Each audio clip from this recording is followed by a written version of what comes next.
Bismillahirrahmanirrahim. Assalamualaikum warahmatullahi wabarakatuh. Waalaikumsalam warahmatullahi wabarakatuh. Apa kabar Bapak Ibu? Baik. Sehat? Alhamdulillah. Sudah siap melakukan simulasi? Siap. Semangat? Semangat.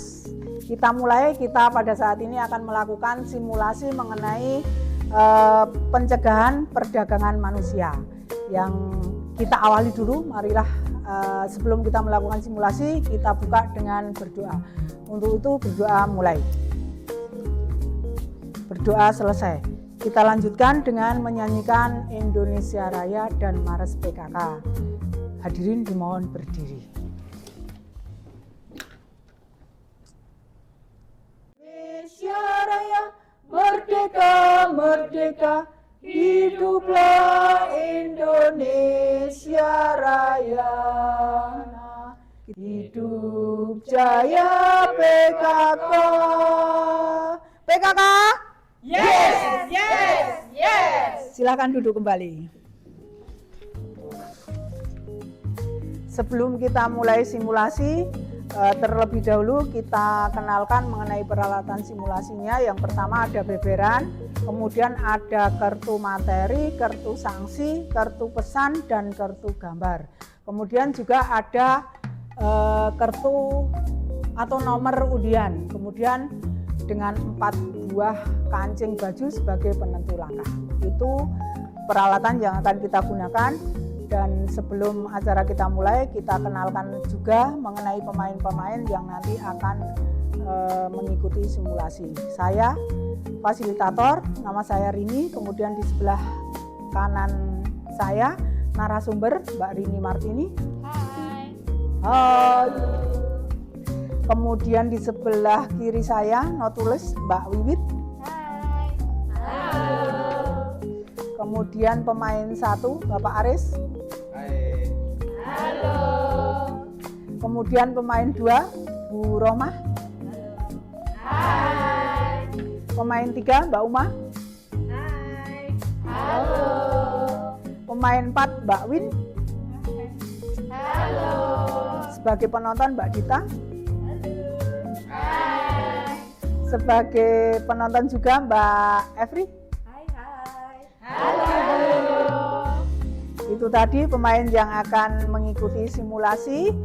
Tujuan dari diadakannya simulasi mengenai pencegahan perdagangan manusia adalah salah satunya untuk memberikan edukasi kepada masyarakat mengenai bahayanya perdagangan manusia. Kemudian ini nanti kita akan mengadakan simulasi. Kita sepakati mengenai simulasi yang akan kita lakukan itu nanti 1 kali putaran apa waktu yang kita gunakan. Kalau waktu misalnya 30 menit atau 1 jam, itu nanti kalau sudah mencapai waktu yang kita tentukan kita hentikan. Tapi kalau 1 putaran nanti berapapun itu waktunya yang kita butuhkan, asalkan dari pemain 1 sampai pemain 4 itu sudah melakukan permainannya, nanti baru kita akhiri. Kita mohon masukan dari Bapak Ibu semua, kita mau ambil yang waktu atau 1 putaran. Waktu saja. Waktunya kita 1 jam atau setengah jam. Setengah jam. Oke, kita sepakati untuk permainan kita ambil yang setengah jam. Nanti siapapun itu ataupun berapa kali nanti pemain melakukan permainan, yang penting waktu yang kita gunakan. Sebelum acara simulasi kita mulai, ada baiknya kita lihat video mengenai trafficking. Dipersilahkan, monggo.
Kita mulai permainan dengan pemain 1 untuk mengawali permainan ini dengan mengambil nomor undian. Monggo Pak Aris untuk bisa mengambil nomor undian di tengah. Monggo Pak Aris.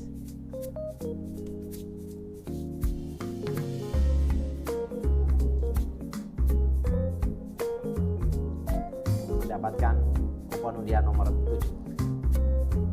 Pak Aris, pemain 1 mendapatkan nomor undian 7. Untuk Pak Aris bisa memilih penentu langkah itu mau ambil yang warna apa untuk kita gunakan. Warna pink. Warna pink. Pak Aris dapat nomor 7 dan kita lakukan 7 langkah untuk pink sebagai penentu langkah dari Pak Aris. Kita hitung secara bersama-sama. 1, 2, 3, 4, 5, 6, 7. Pak Aris dapat materi 7. Monggo Pak Aris. Baik, materi nomor 7. Ratna merupakan TKI yang bekerja di luar negeri sejak tahun 2020. Sebelum berangkat ke luar negeri, dia dan keluarganya diiming-imingi akan mendapatkan gaji yang besar dan bekerja di pabrik ternama. Karena keterbatasan ekonomi, maka Ratna menyanggupi untuk berangkat ke luar negeri.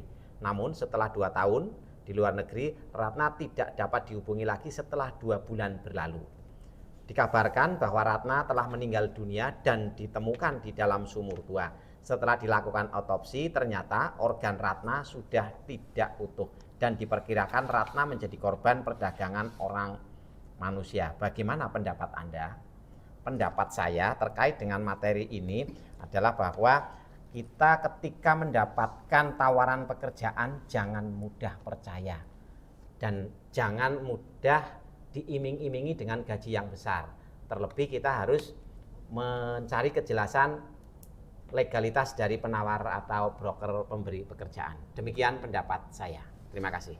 Terima kasih pada pemain 1 yang sudah memberikan pendapatnya. Kita berikan aplaus untuk pemain 1. Kita mintakan pendapat dari pemain 2. Monggo Mbak Roma. Pendapat saya mengenai materi 7, ini permasalahannya adalah masalah perekonomian dari keluarga Ratna. Untuk itu kepada semua pihak, apabila ada tawaran untuk pergi ke luar negeri walaupun gajinya itu besar, maka yang perlu dipertimbangkan adalah resminya ataupun legalnya perusahaan tersebut agar tidak terjadi di kemudian hari hal-hal yang tidak kita inginkan. Demikian pendapat saya. Beri aplaus untuk pemain 2 yang sudah menyampaikan pendapatnya. Terima kasih. Kita mintakan pendapat dari pemain 3. Monggo Mbak Uma. Menurut saya terkait dengan materi 7, Ratna yang merupakan TKI, yang perlu diperhatikan adalah tadi sudah disampaikan ada iming-iming besar, kemudian juga legalitas. Nah ini selain legalitas juga terkait dengan lembaga itu harus ditelusur yang memang PJTKI yang benar-benar resmi. Kemudian juga berkas yang digunakan untuk Ratna ini biasanya kalau yang tidak resmi itu misalnya visanya adalah visa wisata atau visa belajar. Nah itu yang sering digunakan untuk dokumen yang ilegal. Nah ini harus dipastikan pengurusannya memang dokumen-dokumennya memang untuk bekerja secara resmi di luar negeri. Mungkin itu pendapat dari saya, Mbak. Terima kasih pada pemain 3 yang sudah menyampaikan pendapatnya. Kita beri aplaus untuk pemain 3. Kita mintakan pendapat dari pemain 4. Monggo Mbak Win. Saya akan memberikan pendapat dengan materi ini bahwa kita setelah kita bekerja di luar negeri, kita harus selalu mengecek di KBRI tentang keberadaan lembaga yang kita ikuti. Demikian pendapat saya. Terima kasih pada pemain 4 yang sudah menyampaikan pendapatnya. Kita beri aplaus untuk pemain 4. Kita mintakan pendapat dari penonton. Monggo Mbak Evri. Terima kasih Bu Rini. Saya setuju dengan pendapat dari pemain 1, 2, 3, dan 4, tapi akan menambahkan sedikit terkait kasus Ratna. Sebaiknya sebagai Ratna harus menyimpan dokumen-dokumen resmi sebagai TKI dan sering berkomunikasi dengan keluarga, dan apabila terjadi penipuan atau apa, segera melaporkan ke KBRI terdekat.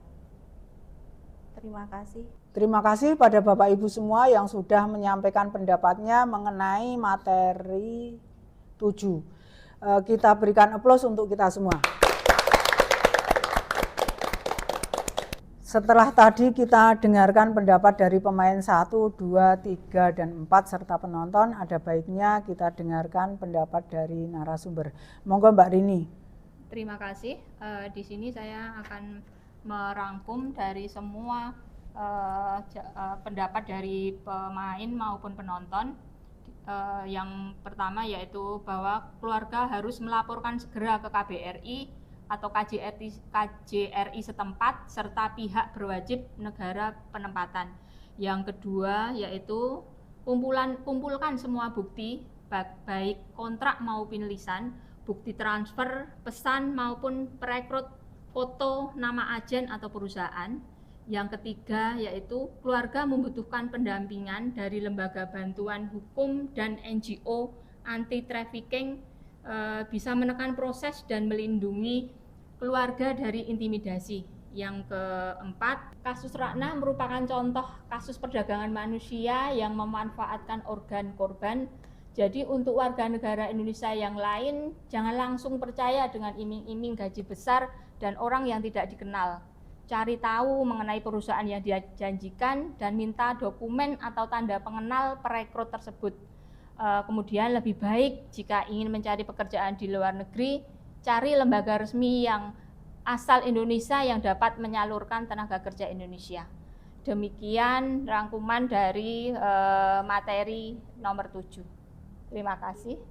Terima kasih pada narasumber yang sudah menyampaikan mengenai rangkuman materi nomor 7. Dan untuk putaran pertama sudah selesai, mari kita beri aplaus untuk putaran pertama. Kita lanjutkan dengan permainan dengan pemain nomor 2. Untuk itu pada Mbak Rohmah dipersilahkan untuk mengambil nomor.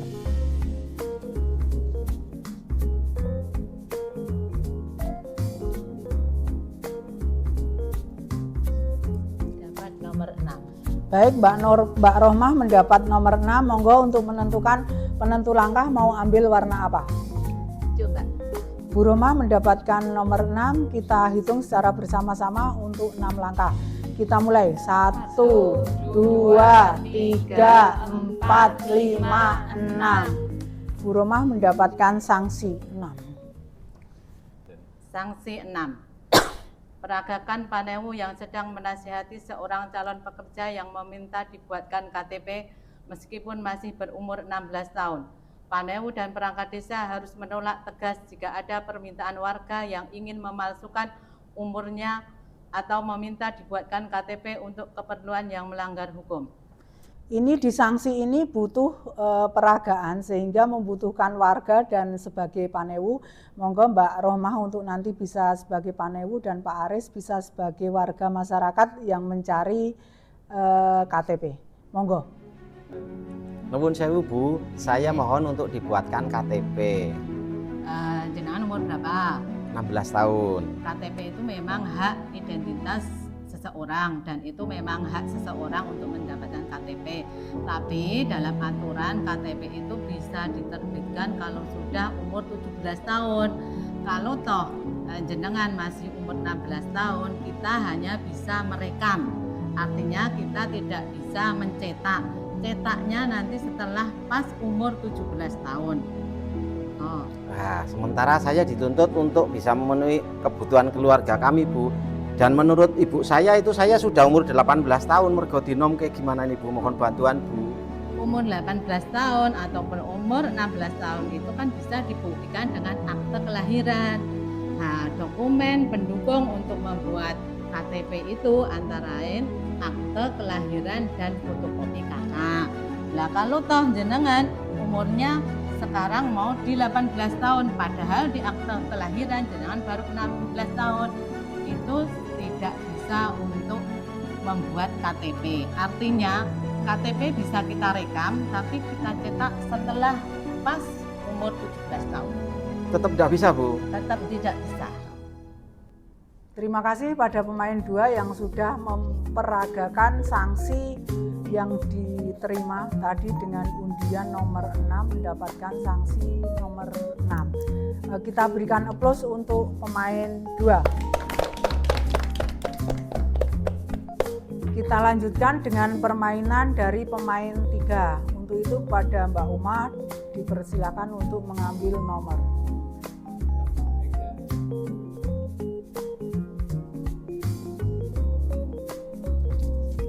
Saya mendapatkan nomor 2. Baik, Mbak Uma pemain 3 mendapatkan nomor 2. Untuk bisa menentukan penentu langkah mau ambil warna apa? Kuning. Kuning, Mbak. Kita hitung secara bersama-sama. 1, 2. Mbak Uma mendapatkan gambar 2. Di sini saya mendapatkan gambar nomor 2. Untuk penjelasan gambar, di gambar ini terdapat kegiatan sosialisasi yang dilaksanakan oleh Polri, dari Polri, kemudian ada pemerintah kalurahan dan juga yang melibatkan warga. Nah, untuk sosialisasi ini terkait dengan trafficking atau perdagangan manusia. Mungkin itu penjelasan dari saya terkait dengan gambar 2. Terima kasih Mbak Uma yang sudah menjelaskan mengenai gambar nomor 2. Kita beri aplaus untuk Mbak Uma. Untuk selanjutnya kita mintakan pendapat dari pemain 4. Monggo Mbak Win. Saya akan memberikan pendapat mengenai gambar ini. Sosialisasi ini diikuti oleh semua unsur dari aparat pemerintah dan semua warga masyarakat dari kalangan atas sampai bawah. Terima kasih. Untuk selanjutnya kita mintakan pendapat dari pemain 1. Monggo Pak Aris. Baik, terima kasih. Terkait dengan gambar ini, kami menanggapi bahwa gambar ini adalah suatu sosialisasi yang dilakukan untuk pencegahan perdagangan manusia. Jadi memang perdagangan manusia itu dalam pencegahan perdagangan manusia harus dilakukan oleh seluruh lapisan masyarakat. Dan di sini juga petugas menyampaikan sosialisasi tersebut. Demikian pendapat saya. Terima kasih pada Pak Aris yang sudah memberikan pendapatnya mengenai gambar 2. Untuk selanjutnya kita mintakan pendapat dari pemain 2. Monggo Mbak Roma. Terima kasih pendapat saya mengenai gambar ini. Ini kesepakatan dari semua unsur, dari perangkat desa, dari warga, sepakat untuk menolak perdagangan manusia. Pendapat dari saya sekian. Terima kasih pada Bu Rohmah sebagai pemain 2 yang sudah memberikan pendapatnya mengenai gambar nomor 2. Kemudian kita mintakan pendapat dari penonton. Monggo Mbak Dita untuk menyampaikan pendapatnya. Ya, terima kasih atas waktunya. Menurut pendapat saya, gambar ini menyampaikan kolaborasi utama antara pemerintah dan juga penegak hukum serta lapisan masyarakat. Jadi terdapat edukasi sejak awal untuk mencegah perdagangan manusia. Terima kasih. Terima kasih Mbak Dita yang sudah menyampaikan pendapatnya. Kita beri aplaus untuk kita semua. Bapak Ibu yang kami hormati, setelah kita dengarkan tanggapan mengenai gambar nomor 2 dari pemain 1, 2, 3, dan 4 serta penonton, ada baiknya kita dengarkan dari narasumber. Untuk itu pada Mbak Rini, monggo dipersilakan. Gambar tersebut menunjukkan kegiatan sosialisasi kepada masyarakat tentang pencegahan perdagangan orang atau human trafficking, di mana seorang anggota kepolisian bersama perangkat desa memberikan edukasi kepada warga. Gambar itu juga menunjukkan kolaborasi antara aparat, pemerintah desa, pemerintah daerah, dan masyarakat mengenai pentingnya pencegahan perdagangan manusia.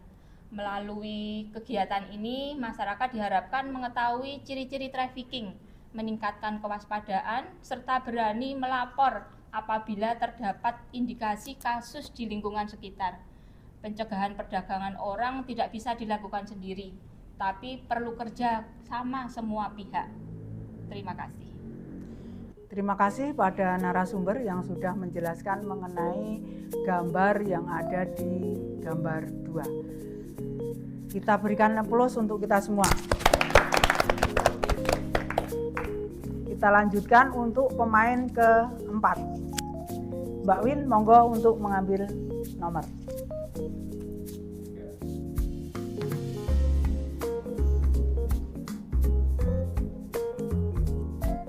Saya mendapatkan nomor 12. Baik, Mbak Win mendapatkan nomor 12. Menentu langkah tinggal warna merah. Mari kita hitung secara bersama-sama sampai nomor 12. 1, 2, 3, 4, 5, 6, 7, 8, 9, 10, 11, 12. Dapat pesan nomor 12. Monggo Mbak Win. Saya akan membacakan pesan nomor 12. Undang-Undang Republik Indonesia Nomor 21 Tahun 2007 tentang Pemberantasan Tindak Pidana Perdagangan Orang. Bab 2 Tindak Pidana Perdagangan Orang. Pasal 2 ayat 1. Setiap orang yang melakukan perekrutan, pengangkutan, penampungan, pengiriman, pemindahan, atau penerimaan seseorang dengan ancaman kekerasan, menggunakan kekerasan, penculikan, penyekapan, pemalsuan, penipuan, penyalahgunaan kekuasaan atau posisi rentan, penjeratan utang atau memberi bayaran atau manfaat, walaupun memperoleh persetujuan dari orang yang memegang kendali orang lain untuk tujuan mengeksploitasi orang tersebut di wilayah negara Republik Indonesia, dipidana dengan pidana penjara paling singkat 3 tahun dan paling lama 15 tahun dan pidana denda paling sedikit 120 juta rupiah dan paling banyak 600 juta rupiah. Demikianlah pesan 12. Terima kasih. Bapak Ibu yang kami hormati, karena tadi kita sepakati untuk permainan yang kita lakukan adalah menggunakan waktu yaitu 30 menit. Sehubungan ini sudah 30 menit, maka sampailah kita pada acara pembacaan notulen. Untuk itu kepada Mbak Wiwit dipersilakan untuk membacakan notulen simulasi pada saat ini. Monggo Mbak Wiwit. Terima kasih Bu Rini atas waktunya. Di sini saya akan membacakan hasil dari permainan kita pada hari ini, nggih. Simulasi perdagangan manusia pada hari Selasa 7 April 2026. Yang pertama tadi ada pembukaan dengan berdoa, lalu dilanjutkan dengan menyanyikan lagu Indonesia Raya dan Mars PKK. Selanjutnya adalah pengenalan media yang digunakan untuk simulasi. Selanjutnya adalah pengenalan pemain dan tujuan dari permainan ini beserta cara bermainnya. Untuk yang ketujuh adalah melihat video animasi perdagangan manusia. Dan yang kedelapan adalah bermain simulasi beberan. Untuk simulasi yang pertama tadi dilakukan oleh pemain 1, Pak Aris mendapatkan nomor 7, yang beliau mendapatkan materi mengenai Ratna TKI yang sudah tidak memiliki organ. Lalu yang pemain kedua, Bu Siti Rohmah, beliau mendapatkan sanksi nomor 6 berupa panewu, memarahi atau memberikan nasihat kepada warga yang meminta KTP padahal umurnya masih 16 tahun. Yang pemain 3 selanjutnya dilanjutkan Mbak Uma, beliau mendapatkan gambar nomor 2. Gambar tersebut menjelaskan mengenai sosialisasi trafficking dari semua unsur. Dan yang terakhir adalah pemain 4, Bu Win mendapatkan pesan nomor 12 yang menjelaskan mengenai Undang-Undang RI nomor 21 tahun 2007 tentang pemberantasan tindak pidana manusia. Dan dari kesimpulan permainan simulasi beberan hari ini, yang pertama, Jangan percaya dengan iming-iming pekerjaan yang bergaji besar ataupun memiliki fasilitas yang mewah. Apabila ingin bekerja di luar negeri, silahkan mencari lembaga resmi. Yang selanjutnya, ingat, semua harus mencegah dan mensosialisasikan mulai dari masyarakat, pihak berwajib, aparat, perangkat daerah mengenai bahaya perdagangan manusia. Manusia adalah ciptaan Tuhan, bukan dagangan yang diperjualbelikan. Sekian dari saya. Terima kasih. Terima kasih pada Mbak Wiwit yang telah membacakan notulen simulasi kita pada saat ini. Dan setelah tadi dibacakan notulen yang disampaikan oleh Mbak Wiwit, kita harus menyusun rencana aksi yang akan kita laksanakan ke depan untuk bisa memberikan edukasi kepada masyarakat mengenai bahaya perdagangan manusia untuk melakukan pencegahan. Dan langkah-langkah yang bisa kita lakukan untuk melakukan rencana aksi ke depan, salah satunya adalah dengan memutar video mengenai bahaya perdagangan manusia pada acara-acara yang ada di kampung seperti pertemuan muda-mudi, kemudian halal bihalal, pertemuan perangkat desa maupun di sekolah-sekolah. Kemudian jika kita bisa melakukan sosialisasi pencegahan mengenai perdagangan manusia yang bisa kita lakukan pada pertemuan-pertemuan yang dilakukan di kampung, itu di PKK Padukuhan, PKK Dasawisma maupun di PKK Kalurahan, ataupun di setiap pertemuan yang memungkinkan kita untuk melakukan menyisipkan mengenai bahaya pencegahan perdagangan manusia. Kemudian juga kita bisa membuat pamflet dan menempelkan selebaran itu pada tempat-tempat strategis sehingga masyarakat bisa membaca mengenai pamflet-pamflet itu dan bisa pencegahan perdagangan manusia bisa dilakukan secara dini. Kemudian kita juga bisa membuat video ataupun melakukan rekaman yang ditayangkan di televisi maupun media sosial yang ada di sekitar kita. Mungkin itu rencana aksi yang bisa kita rencanakan untuk kita laksanakan di kemudian hari. Dan semua rangkaian acara simulasi sudah kita laksanakan. Marilah simulasi pada saat ini kita tutup dengan berdoa. Berdoa mulai. Berdoa selesai. Dari kami sebagai fasilitator banyak salah dalam mengantarkan jalannya simulasi. Kami mohon maaf. Akhirul kalam billahi taufiq wal hidayah. Wassalamualaikum warahmatullahi wabarakatuh. Waalaikumsalam warahmatullahi wabarakatuh. Tepuk tangan untuk kita semua. Saya kan stop trafficking.